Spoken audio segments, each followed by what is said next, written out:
कभी पर्स रहता है कि आप बार बार भूल ही जाते हैं? कभी बोलो तो आप कहते हैं पर्स भूल गए, पैसा छूट गया। अरे जल्दी जल्दी में निकलना था, तुम्हारा कॉल आया, निकल गया, छूट गया पर्स घड़ी में। ऐसे ही प्यार किया जाता है।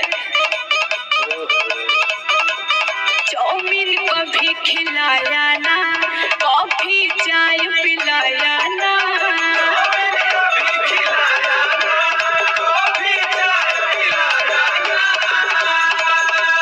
चाउमीन कभी खिलाया